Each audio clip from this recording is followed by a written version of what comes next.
අදින් වසර 48,000කට පෙර දකුණු ලක එක්තරා ගල් ලෙනක් තුල සිටි මිනිසෙක් ගල් පතුරක් ඉතා තියුණුව සකස් කරලා එය ලී දණ්ඩකට අමුණා දුන්නක් සූදානම් කරගන්නවා.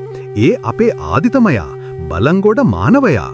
ඒ කාලයේ යුරෝපයේවත් දකින්නට නොලබුණු දියුණු තාක්ෂණයක් ඔහු සතු වුණා.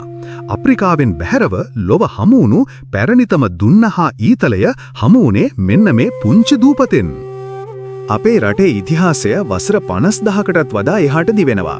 ඒත් අපි දන්නේ ඉන් අංශු මාත්‍රයක් විතරයි. විභාගයට පාඩම් කරපු රජවරු කිහිප දිනෙක සහ යුද්ධ කිහිපයක් ගැන විතරයි. මේ අඩුව පුරවන්නයි අපි සූදානම් වෙන්නේ. මේ වංශකථා ශ්‍රී ලංකාවේ වංශකථාවල සැඟවුණු සහ ප්‍රකට සෑම පුවතක්ම පිළිවෙලින් ඔබ හමුවට ගෙනේන ඉතිහාස චාරිකාවයි. ශිලා යුගයේ ගල්ලෙන්වල සිට නිදහස් ලංකාව දක්වා වූ ඒ දීර්ඝ ගමන අපි පරිච්ඡේදයෙන් පරිච්ඡේදයේ දිගහරිමු. අපේ ගමන පටන් ගන්නේ ප්‍රාග්ඓතිහාසික යුගයෙන්. පාහියංගල, බටදොබලෙන සහ බෙලිලෙන තුල සැඟවුණු බලංගොඩ මානවයාගේ රහස් අපි මුලින්ම සොයනවා. ඊළඟට වංශකථාවල ආරම්භය.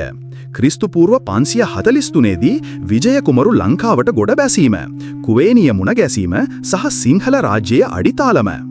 ඉන්පසු පණ්ඩුකාභය රජු විසින් වසර 1400ක් ලංකාවේ අගනුවර වූ අනුරාධපුරය නගරය නිර්මාණය කළ හැටි අපි කතා කරනවා. මිහිඳු මහරහතන් වහන්සේ වැඩම කර බුදුදහම මෙරටට දායාද කිරීම, ලොව පැරණිතම ලිඛිත ඉතිහාසයක් ඇති ජයශ්‍රී මහා බෝධීන් වහන්සේ රෝපණය කිරීම අපේ සංස්කෘතියේ ස්වර්ණමය සන්ධිස්ථානයක්.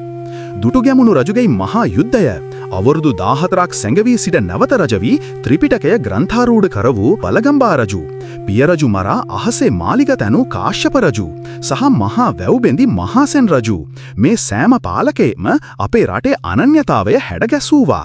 චෝල ආක්‍රමණ වලින් අනුරාධපුරය බිඳවැටෙද්දී දකුණේ සිට සේනා සංවිධානය කර රට නිදහස් කරගත් මහා විජයබාහු සහ පරාක්‍රම සමුද්‍රය තැනූ මහා පරාක්‍රම බාහු රජුන්ගේ වීරත්වය අපි අමතක කරන්නේ නෑ. කාලිංග මාඝගේ විනාශයෙන් පසු රජරට අතහැර ජනතාව දකුණට සංක්‍රමණය වීමත් සමග ඉතිහාසය අලුත් මාවතකට හැරෙනවා.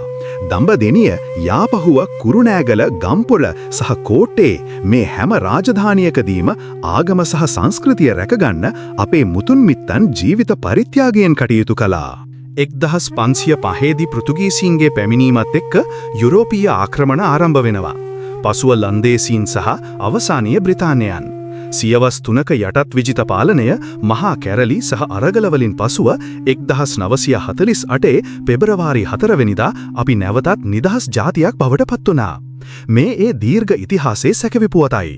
ඔබ මේ ඉතිහාස ගවේෂණයට කැමති නම් අදම වංශකථා සමග එකතු වෙන්න. අපේ පළමු වීඩියෝව ලංකාවේ ප්‍රාග් ඓතිහාසික මානවයාගේ සිට ඉක්මනින්ම බලාපොරොත්තු වන්න. අපි එතනින් හමු වෙමු.